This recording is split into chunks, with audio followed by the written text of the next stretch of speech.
지난 한 주간에는 여름과 겨울, 날씨가 정신없었어요. 장마철처럼 비가 내리다가 눈이 쏟아지다가 한파가 오고 감기들 많이 어렵고 힘든데 그래도 또 오늘 이렇게 만날 수 있어서 감사하고 행복하고, 우리 전우자고 쳐다보면서 인사 좀 나눌까요? 사랑하고 축복합니다. 만나서 행복합니다. 반가운 얼굴로.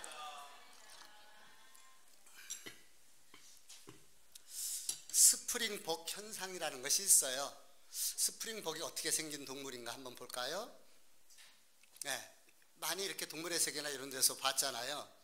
이 스프링복은 달리는 속도가 시속 88km를 낼 정도로, 그래서 동물 중에서 세 번째로 빠르게 달리는 이런 동물이고, 높이 뛰기도 3m씩 껑충껑충 이렇게 높이 뛰는 그런 동물이라고 합니다. 근데 이런 스프링 이 벅이 낭떠러지로 떨어져 갖고 한꺼번에 떼죽음을 당하는 이런 경우가 있다고 합니다. 우리 한번 다시 PPT를 볼까요? 그 다음. 네, 이렇게 막 낭떠러지로 떨어지는 거예요. 도대체 왜 이 녀석들이 이렇게 낭떠러지로 떨어져서 죽는가? 학자들이 관찰을 해 보니까 이유가 있더라는 거예요. 그 이유가 무엇이냐면은, 이제 무리가 떼로 다니는 무리인데 이 무리가 함께 천천히 지나가요. 근데 가다 보니까 앞에 있는 녀석이 조금 빨리 가려고 조금 속도를 내요. 뒤에 가는 녀석이 그 속도를 따라가려고 조금 빨리 뛰어요. 그러니까 앞에 있는 녀석은 뒤처지지 않으려고 또 앞에 빨리 달리고, 뒤따라오는 떨어질까봐 또 달리고, 그러다 보니까 무리 전체가 속도를 내서 계속 앞으로만 가게 되는 거예요. 그러다가 낭떠러지기를 만나면 스톱을 해야 되는데 그 속도 때문에 스톱을 하지 못하고 그만 다 낭떠러지에 떨어져서 죽게 된다는 것이죠. 그래서 우리가 스프링복 현상이라는 것은 앞만 보고 달리는 어리석은 사람을 이야기할 때 스프링복 현상이다, 이렇게 말하고 있습니다. 앞만 보고 달리는 이 스프링복의 모습은 오늘 현대를 살아가는 우리들의 모습일 수가 있다는 거죠. 경쟁 사회에서 뒤처지지 않기 위해서 앞만 보고 달려갑니다. 나의 목표를 성취를 위해서, 그것을 이루기 위해서 앞만 보고 달려갑니다. 먹고 살기 위해서 앞만 보고 달려가는 그런 모습이죠. 사랑하는 성도 여러분, 여러분은 한 해 어떻게 살아오셨습니까? 뒤처지지 않기 위해서 온 힘을 다해 달려오셨습니까? 어디를 보고 달려오셨나요? 정신없이 살다 보니까 예수님보다 먼저 나 혼자 달려가고 있지는 않으셨습니까?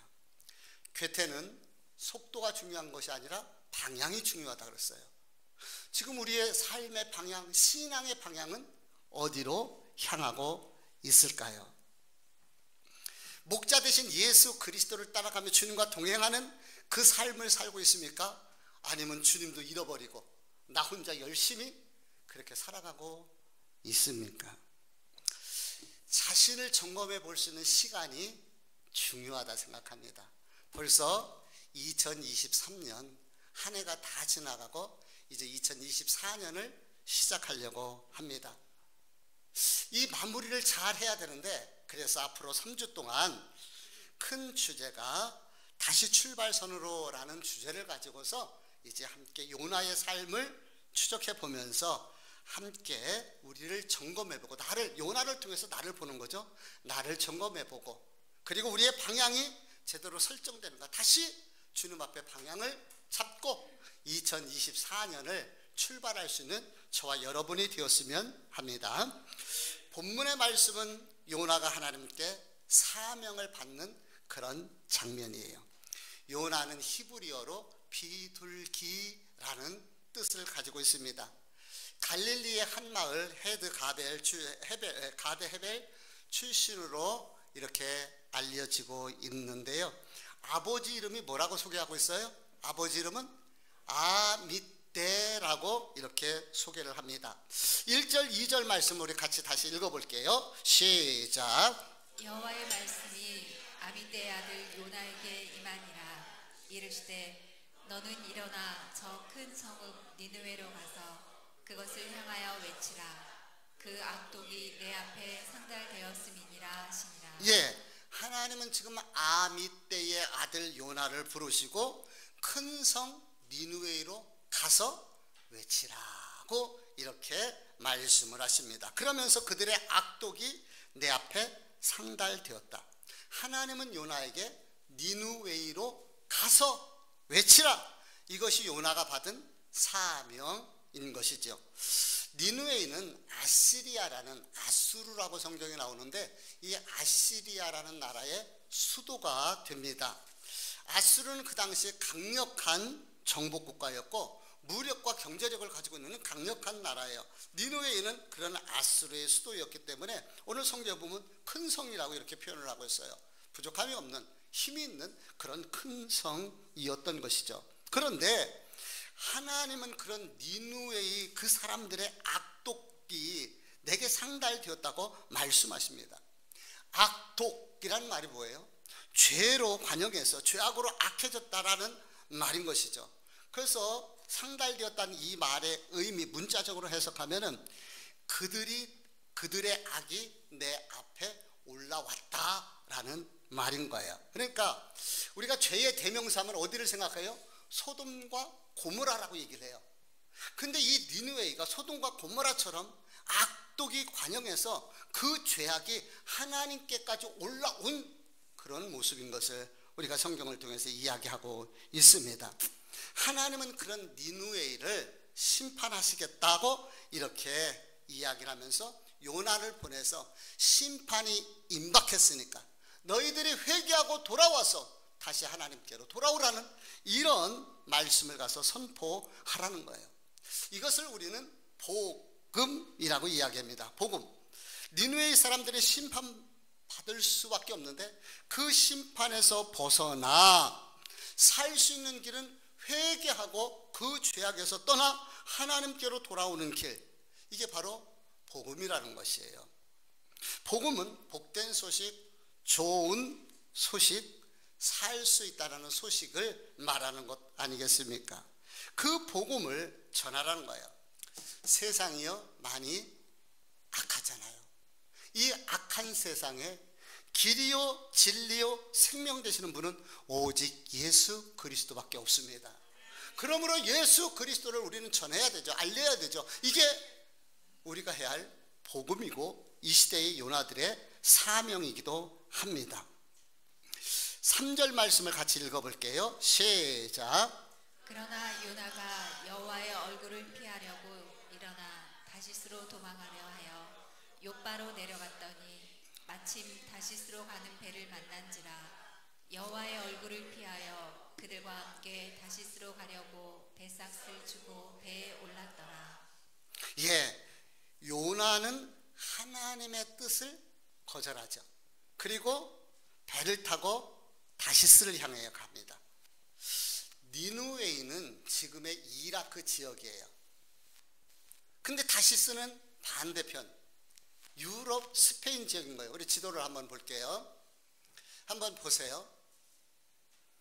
욥바에서 이스라엘 밑에 쪽에 욥바에서 다시스로 가야 되는데 스페인의 항구 다시스 쪽으로 방향을 잡는 요나의 모습을 보게 됩니다.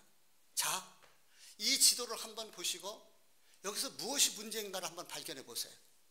무엇이 문제입니까? 이 모습에서 무엇을 우리가 발견할 수 있어요? 방향이 잘못된 거예요.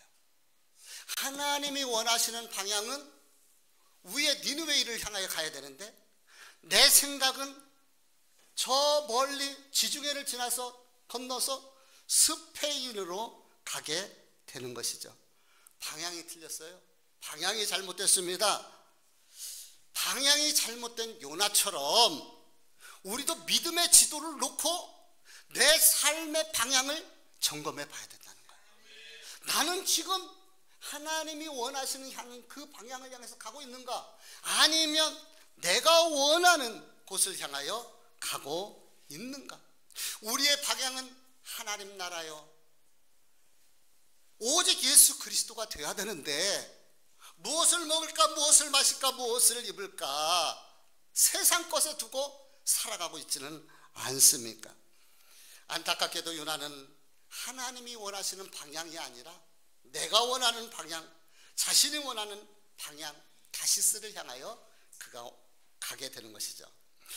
그런 요나는 왜 니느웨를 향하지 않고 다시스로 향해서 갔을까요? 이유가 있을 거예요. 그렇죠? 우리 4장 1절 2절 말씀을 읽어보도록 하겠습니다. 4장 1절 2절 시작. 요나가 매우 싫어하고 성내며 여호와께 기도하여 이르되 여호와여 내가 고국에 있을 때 이러하겠다고 말씀하지 아니하였나이까. 그러므로 내가 빨리 다시스로 도망하여 싸우니 주께서는 은혜로우시며 자비로우시며 노하기를 더디하시며 인애가 크시사 뜻을 돌이켜 재앙을 내리지 아니하시는 하나님이신 줄을 내가 알았음이니이다. 아멘. 자, 잘 보세요. 요나가 뭐라고 그랬다고요? 매우 싫어 성냈다는 거예요. 그러니까 요나가 하나님 앞에 승질내고 있는 거예요. 지금 화를 내면서, 승질내면서 하나님 앞에 따지고 있는 장면이죠. 뭐라고 따집니까? 하나님은 은혜롭고 자비롭고 노하기를 더디하시는 분인 것을 내가 잘 알고 있습니다. 내가 그래서 고국에 있을 때 하나님께서 니느웨를 멸망하지 않을 것이라고 내가 얘기하지 않았습니까? 이스라엘에 있을 때. 그래서 내가 다시스로 갔습니다. 이 말인 거거든요. 이 말의 의미는 요나는 자기가 니느웨로 가서 하나님의 심판이 있는 것을 선포하지 않고 내버려 두면은 하나님께서 그 땅 사람들이 깨닫지를 못하니까 심판할 것이라 생각을 했던 거예요. 그래서 내 생각에 나는 다시스로 도망간 겁니다. 근데 하나님, 내가 얘기했던 그대로 됐죠? 하나님 앞에 승질내면서 따지는 거예요. 하나님의 생각이 내 생각하고 틀리다라는 것을 이야기하고 있는 것입니다. 왜 이랬을까요? 당시 아수르는요, 강력한 정복국가였습니다. 그러다 보니까 주변의 약한 나라들이 침략을 당하고 어려움을 당하게 되는 거예요. 그러니까 요나의 생각은 저런 나라는 망했으면 좋겠는 거야. 그 수도가 홀딱 망해가지고 우리가 좀 편했으면 좋겠다. 우리 백성들이 잘 살았으면 좋겠다. 이 생각을 가지는 거예요. 일제강점기 때에 우리가 얼마나 어려움을 당했습니까? 그래서 우리가 일본 사람들에게는 꼭 한마디 붙여서 하죠. 일본 놈들이라고 얘기를 하는 거예요. 이게 국민 감정인 거예요. 이런 감정이라는 것을 이해하면은 요나의 마음이 이해가 되리라고 생각이 됩니다. 그런데 문제가 있어요. 그런데 이것은 요나의 생각이었고 요나가 만든 내가복음이었다는 것이죠. 내가복음이 무엇인지 아십니까? 내가복음이라는 것은 내 중심의 가치관, 내 중심의 계획, 내 중심의 생각을 말하는 거예요. 내 생각과 계획과 내 뜻이 나에게 있어요. 삶의 중심이, 신앙의 중심이 나에게 있습니다. 하나님의 뜻과 하나님의 계획이 1순위가 되어야 되는데 먹든지 마시든지 살든지 죽든지 하나님의 영광을 위해서 사는 것이 성도들의 삶의 모습이 되어야 하는데 자기 생각, 자기 중심, 자기 신앙관 이것을 가지고 살아가고 있다는 거죠. 이게 요나의 모습이요, 이 시대를 살아가는 우리들의 모습일 수가 있습니다. 자신의 계획과 생각, 가치관으로 인해서 니느웨에서 다시스로 방향을 바꿨던 요나처럼 요나가 그렇게 살고 있다는 거예요. 요나가. 자, 그러면은 그렇게 방향을 턴했던, 자기가 원했던 곳으로 갔던 요나가 어떻게 되었을까요? 우리 1장 5절 말씀을 읽어보도록 하겠습니다. 같이 읽어볼게요. 시작. 사공들이 두려워하여 각각 자기의 신을 부르고 또 배를 가볍게 하려고 그 가운데 물건들을 바다에 던지니라. 그러나 요나는 배 밑층에 내려가서 누워 깊이 잠이 든지라. 예, 요나가 어떻게 했다고요? 배 밑으로 들어갔고요, 깊은 잠에 빠졌다고 얘기합니다. 성경에서 잠은요, 영적 침체를 이야기하는 거예요. 어떤 일이 있어도 하나님의 음성을 들어야 되고 어떤 일이 있어도 하나님과의 관계가 열려져 있어야 되는데 영적 침체에 빠져서 하나님과의 모든 관계가 단절되어 있는, 그게 배 밑창으로 들어간 그 모습을 통해서 우리에게 알려주고 있는 것이죠. 깊은 영적 침체에 빠진 것이에요. 사랑하는 성도 여러분, 한 해 동안 바쁘게 정신없이 살아오면서 혹시라도 행여라도 영적 침체에 빠져 있지는 않습니까? 깊은 신앙의 잠, 게으름과 나태의 잠에 빠져 있지는 않습니까? 영적 침체에서 우리가 벗어나야 되고, 영적 침체에서 일어나서 다시 말씀 앞에, 하나님 앞에 서야 됩니다. 새로운 열정과 도전으로 신앙의 새로운 출발점에 서봐야 된다는 것이죠. 영적 침체에 빠진 요나는 그 다음에 어떻게 됐을까요? 1장 15절 말씀을 읽어봅니다. 같이 읽어봅니다. 시작. 요나를 들어 바다에 던지매 바다가 뛰노는 것이 곧 그친지라. 예, 여기에 보니까 요나가 영적 침체에 빠져서 자기가 원하는 방향으로 다시스로 가던 그 요나가 보니까 바다에, 그 흉흉한 바다가 그 풍랑이 일어나는 그곳에 던져지는 것을 보게 됩니다. 인생의 시험과 고난을 당한 모습이에요.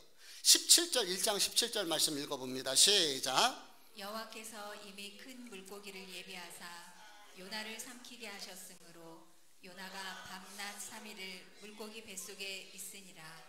예, 물에 던져진 것뿐만 아니라 물고기 뱃속에 들어가 있는 거예요. 물고기 뱃속이 어떨까요? 여러분 한번 생각을 해보세요. 상상을 해보세요. 빛이라는 것은 단 한 점도 없을 것입니다.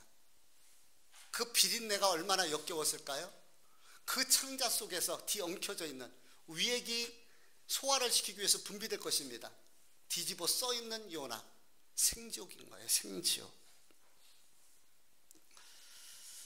하나님의 뜻에 순종하기보다 자기의 뜻과 생각과 계획으로 다시스를 향하던 요나는 바다에 던져졌고, 그것으로 부족해서 물고기 뱃속에 들어가는 비참한 시험과 고난을 당하게 된 것이죠. 유튜브에 보면 간증들이 많이 나오잖아요. 그 간증들을 이렇게 보면은요, 막 시험과 어려움을 당했다가 다시 하나님 앞에 돌아와서 그래서 다시 회복되는 이런 내용들의 간증들이 참 많습니다. 이럴 때 꼭 하고 싶은 말이 있어요. 그게 뭔지 아십니까? 터지기 전에 정신 차릴래? 터지고 정신 차릴래?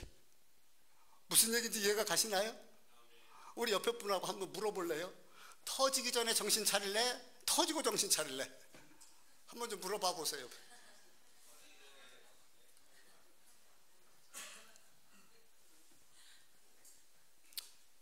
매 맞기 전에, 고난 당하기 전에 우리가 요나를 통해서 볼 수 있는 것은 깨닫고 돌아서는 것이 은혜다. 그것이 축복이다. 내가 복음을 따라서 다시스를 향하던 요나는 행복한 여행이 되지를 못하고 바다에 던져지고 물고기 뱃속에 들어가는 인생 최악의 시험과 고난을 당하게 된 것이에요. 자, 여기까지 보면은 요나의 인생은 답답하고 캄캄하고 아무런 희망이 없어 보입니다. 죽음이 눈앞에서 어른거리는 거예요. 그런데 그 다음 요나의 행동을 보면은 이곳에서 우리가 희망을 보게 되는데요. 1장 10절 말씀을 읽어볼게요. 같이 한번 읽어봅니다. 시작. 자기가 여호와의 얼굴을 피함인 줄을 그들에게 말하였으므로 무리가 알고 심히 두려워하여 이르되 내가 어찌하여 그렇게 행하였느냐 하리라. 예, 배 밑으로 들어가 잠자고 있던 요나는 자신을 깨우는 선원들을 통해서 풍랑이 일어나게 된 것을 알고 그 원인이 나 때문에 있다는 것을 깨닫게 되는 거예요. 그러니까 깨닫는 것이 은혜가 되는 것입니다. 미련한 사람은요, 난 놓고 기억자도 모른다고 말을 하는데요, 신앙적으로 미련한 사람은요 터지고도 깨닫지 못하는 사람인 거예요. 깨달아야 합니다. 지금 나의 방향이 하나님께 향하여 지고 있는가? 주님이 원하시고 있는 그 방향에 내가 서 있는가? 내 방향은 제대로 설정되어 있는가? 나는 목자 되신 예수 그리스도의 인도함과 그분과 동행하고 있는가? 고난을 통하여서 이것을 통해 하나님이 나에게 원하시는 것이 무엇인가, 이것을 깨닫는 것이에요. 깨닫는 사람이 복인 것입니다. 깨닫는 것이 은혜인 거예요. 그래서 우리가 깨달을 수 있는 사람은 다시 일어설 수 있는 그런 사람들이 되게 되는 것이죠. 그런 의미에서 큐티는 참 중요하다고 생각이 됩니다. 우리가 큐티를 하면서 말씀의 거울에 나를 비춰보고 하나님이 원하시는 것이 무엇이며 오늘도 하나님이 나를 어떻게 이끌어가시는가를 보면서 깨닫게 된다면 얼마나 이것이 하나님과 동행하는 삶이요 아름다운 삶이 되겠습니까? 그래서 우리가 큐티의 좀 주인공들이 됐으면 좋겠고, 큐티를 통해서 주님과 동행하는 이런 삶들이 됐으면 좋겠어요. 큐티에 대해서는 차후에 한번 말씀드릴 기회가 있을 것이고요. 요나는 자신의 잘못을 깨닫습니다. 요나에게서 발견한 첫 번째 희망은 깨닫는 거예요. 오늘도 말씀을 통해서 깨달을 수 있기를 주의 이름으로 축복합니다. 두 번째로는 우리 12절 읽어볼게요. 12절 시작. 그가 대답하되 나를 들어 바다에 던지라. 그리하면 바다가 너희를 위하여 잔잔하리라. 너희가 이 큰 폭풍을 만난 것이 나 때문인 줄을 내가 아노라 하니라. 예, 지금 하반절에 보니까 뭐라고 말해요? 이 큰 폭풍을 만난 것은 누구 때문에? 누구 때문에? 나 때문에. 폭풍이 일어나고 배가 뒤집힐 위험을 만나는 것은 나 때문이라는 거야. 나. 내가 잘못했기 때문에, 내가 징계를 받기 때문에, 나 때문에 이런 일을 만나게 된 것이다. 사람들은요, 누군가를 탓하는 습성이 있어요. 내 탓이라 생각하지 않고 네 탓이라고 보는 것이에요. 그래서 이렇게 가정이 어려운 것은 배우자 탓 때문에 그런 거예요. 이렇게 어려운 것은 환경 때문에 그렇게 된다고 생각을 합니다. 공부 못하는 애들은 선생님 탓하는 거예요. 선생님이 잘 안 가르쳐줘서 그랬다고. 시험이 오면 교회를 탓하는 거예요. 근데 감사한 것이 하나 있어요. 하나님 탓은 잘 안 하더라고요. 아니요, 하나님 탓하고 싶은데 참 하나님에 대해서 탓할 수가 없으니까 그냥 마음속에는 그렇게 하나님 탓을 입으로 표현하지 못하고 그렇게 다른 사람에게 그 탓을 돌릴 수 있다, 그런 생각이 됩니다. 그런데 요나는요, 적어도 자기가 그 배에 또 자기에게 어려움이 당했을 때에 누구 탓하지 않았어요. 이것은 내 탓이다. 내가 잘못했기 때문에, 나에게 문제가 있기 때문에 그렇다. 헬렌 켈러는 20세기 위대한 인물로서, 하나님의 사람으로서 또 교육자이기도 하고 작가이기도 했습니다. 근데 이 헬렌 켈러가 19개월 만에 질구로 인해서 이제 시각을 잃어버리고 청각을 잃어버리고 세상과 단절되잖아요. 보지도 못하고 듣지도 못해. 얼마나 어려웠겠습니까? 그 삶이 커가는 과정 속에서. 그런데 그 하나님을 원망하고 부모를 원망하고 환경을 원망할 수 있을 텐데 이렇게 이야기를 합니다. 나는 삶이 하나님이 주신 아름다운 선물이라고 생각한다. 보지도 듣지도 못하는데 아름다운 선물이라고 생각한다. 나는 삶이 끝없는 모험이라고 생각한다. 나는 삶이 우리가 꿈꾸는 것보다 더 많은 것을 줄 수 있다고 믿는다라고 말하면서 환경을 탓하지 아니하고 부모를 탓하지 아니하고 누군가를 원망하지 아니하고 오히려 감사하는 삶을 살게 되는 것이죠. 사람을 탓하고 환경을 탓하는 인생이 아니라 삶이 아름다운 선물이라고 이렇게 축복을 흘려보낼 수 있는 이런 성도들, 우리 믿음의 사람들이 이런 성도들이 되어야 되지 않을까요? 그래서 이 요나를 통해서 발견할 수 있는 두 번째 희망이 뭐예요? 남의 탓하지 않냐고 자기에게 잘못인 것을 알게 됐다는 것이죠. 요나에게서 볼 수 있는 세 번째 희망이 있습니다. 바로 2장 1절 말씀을 읽어볼게요. 같이 한번 읽어봅니다. 시작. 요나가 물고기 뱃속에서 그의 하나님 여호와께 기도하여 이르되. 2절서부터면 이제 요나가 기도하는 그 기도, 뱃속에 들어가서 물고기 뱃속에서 기도하는 장면입니다. 이 내용은 다음 주에 살펴보도록 하고, 요나는 바다에 던져졌고 하나님은 물고기를 준비하셔서 요나를 삼키도록 하셨습니다. 물고기 뱃속에 들어간 요나는 생사를 넘나드는 그 절박한 환경 상황인데 그가 기도를 시작했다는 것이에요. 요나의 기도는 놀라운 반전의 출발점이 되었습니다. 다이나마이트는요, 폭발력 있잖아요. 근데 그 폭발력 있는 다이나마이트가 아무리 폭발력 있어도 심지에 불이 붙어서 들어가서 타고 들어가서 뇌관을 터뜨려야지 그 다이나마이트가 폭발해서 엄청난 파괴력을 주는 것처럼 기도는 성령님께서 역사하도록 붙이는 신지와 같다, 이렇게 생각이 듭니다. 그래서 무디 목사님은 기도는 하나님의 자녀가 가진 가장 무서운 무기. 기도가 뭐라고요? 성도들이 가진 가장 무서운, 가장 강력한 무기가 기도라고 이렇게 이야기라고 김경선 씨는요, 기도는 인생의 닫힌 문을 여는 열쇠요, 하늘 문을 여는 열쇠다. 닫힌 인생의 문을 열 수 있는 것이 뭐라고요? 열쇠, 기도라는 거예요. 기도. 하늘의 문을 열 수 있는, 응답의 문을 열 수 있는 것이 뭐예요? 열쇠가 기도라는 거예요. 기도. 기도를 사용하시길 바랍니다. 요나의 반전은 기도로부터 시작되게 되는 것입니다. 말씀을 정리하면서 결론을 말씀드립니다. 라이프 피보팅이라는 그런 말이 있습니다. 인생의 방향을 전환하고 인생의 방향을 바꾼다, 그런 뜻인 것이죠. 피보팅이라는 말은요, 스포츠 용어인데 농구 선수들이 농구를 하잖아요. 공을 딱 잡고 상대방이 압박을 하고 이렇게 할 때에 그것을 피하기 위해서 한쪽 다리를 붙이고 턴을 하잖아요. 방향을 바꾸잖아요. 이것을 피보팅이라고 이렇게 이야기한다고 말합니다. 기업에서는 상황이 바뀌어졌다거나 어떤 이 트렌드의 변화로 해서 어려움을 만나게 되면은 그 원래 했던 그 기업의 그 아이템이 있을 거 아니에요.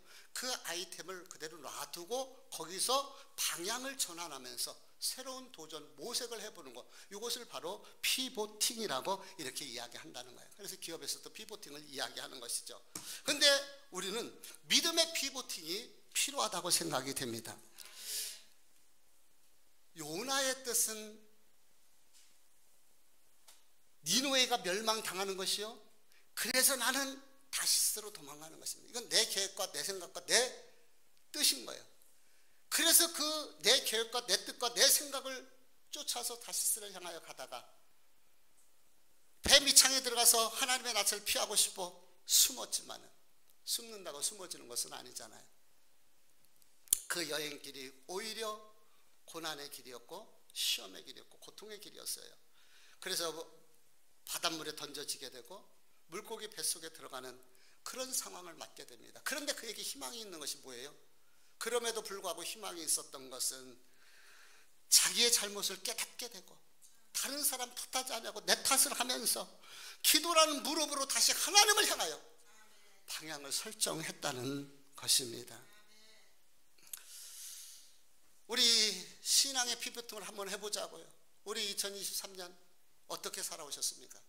물론 다 열심히 살았으리라 생각이 됩니다. 열심히 최선을 다해서 살아오신 것을 제가 알고 있습니다. 그런데 방향은 어땠나요? 주님과 동행하는 삶을 통하여서 열심히 사셨나요? 아니면 나 혼자 열심히 살아오셨나요? 내 인생의 방향은 주님이 원하시는 방향과 동일한가요? 아니면 내가 원하는 쪽으로 나 혼자 정신없이 달려가고 있습니까? 내 마음대로, 내 뜻대로, 내 계획대로 살던 이 요나의 믿음이 이제 바뀌어져서, 내가 복음이 바뀌어져서 주님 중심으로 신앙의 턴이 이루어졌으면 좋겠습니다. 오늘은 교회적으로 공동의회가 있는 날입니다. 공동의회가 무엇입니까? 한 해를 정리하고 결산하고 또 새롭게 시작하자는 그런 의미 아니겠습니까? 한 해를 돌아볼 때 정말 감사한 일들이 많습니다. 너무너무 감사한 일들이 많습니다.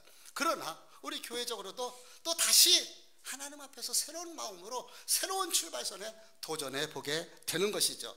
우리 개인적으로도 마찬가지입니다. 내가 원하는 삶이 아니라, 내가 계획한 내 뜻이 아니라 주님이 원하시고 주님의 뜻에 맞춰서 우리 인생의 신앙의 방향을 점검해 보고 다시 출발선에서 2024년이라는 시간을 우리 함께 출발하면 어떨까요?